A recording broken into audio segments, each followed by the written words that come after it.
أعماق نفسي للكاتب الدكتور بروس تومسون.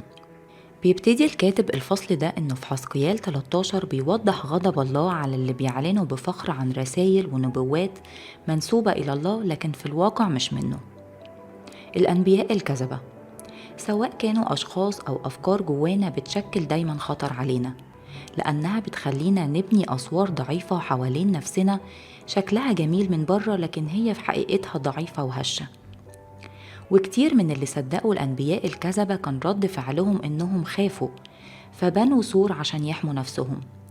يمكن اتعرضوا لجرح عميق وبنوا السور لحمايتهم من أي جروح تانية، وعاشوا ورا السور مش قادرين يستمتعوا بالصداقات العميقة الدافية، وعاشوا في وحدة واكتئاب ومشاعر مرارة وكراهية للي ساقوا ليهم.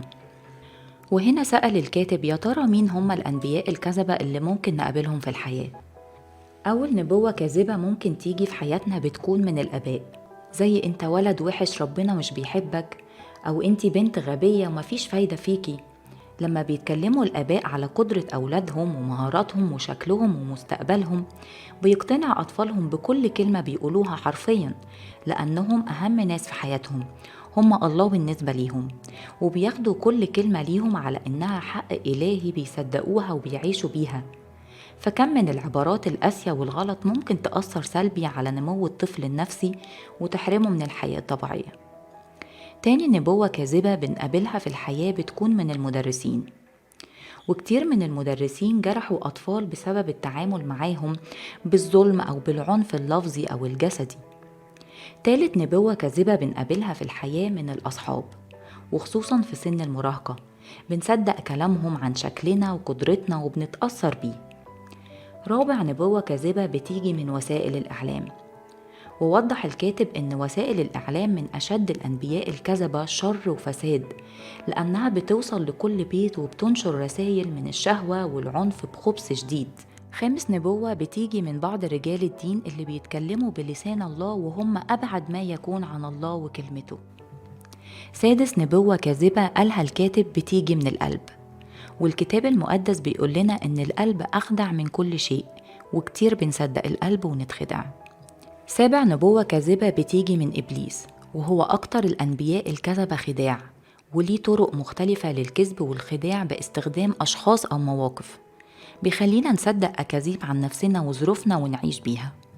ووضح الكاتب إن كل الأنبياء الكذبة بيقودونا إننا نبني أسوار فاكرين إنها بتحمينا من أخطار الحياة وتهديداتها، للدرجة اللي بتعزلنا ونبقى عاجزين إننا نحب ونثق أو نستقبل الحب. لكن ورا الأسوار هنا في مشكلة، مش هنقدر نشوف ضعفنا وعجزنا واحتياجنا للشفاء، لكن مع العواصف اللي بنقابلها في الحياة بتتهد الأسوار دي، زي عواصف المرض والموت والانفصال ومشاكل العمل والمشاكل الاقتصادية. ومع العواصف هيحصل رد فعل من الاتنين، الأول هيواجه الإنسان نفسه ويصرخ لربنا طلبا للمعونة، وفجأة هتقع طوبة ورا التانية من الأسوار المزيفة اللي اتبنت بسبب الأنبياء الكذبة. ومع سقوط السور هيرجع الإنسان شكر لربنا من قلب منكسر وخاضع لإله محب قادر يلمس الجروح ويشفيها، ويبدأ حياة جديدة من طريق الشفاء. أما رد الفعل التاني بعد العواصف إن الإنسان بيتهم ربنا بالظلم وعدم الأمانة وإنه مش بيحبه، ويبدأ يبني سور أكبر يستخبى وراه عشان يحميه من عواصف الحياة. وبيوضح الكاتب إننا محتاجين نفرق بين الأصوات الكاذبة من الأنبياء الكذبة وبين أصوات أنبياء الله الحقيقيين، وده عن طريق العلاقة الحقيقية مع الله ومع كلمته. وفي يوحنا 8:32 بيقول تعرفون الحق والحق يحرركم. وكل ما ندخل حق أكتر لحياتنا هنبقى أكتر حرية عشان نحيا بحسب قصد الله لينا. الكتاب مليان بالتفاصيل، بنشجعك تشتريه وتقراه وأكيد هتستفاد أكتر. ربنا معاك.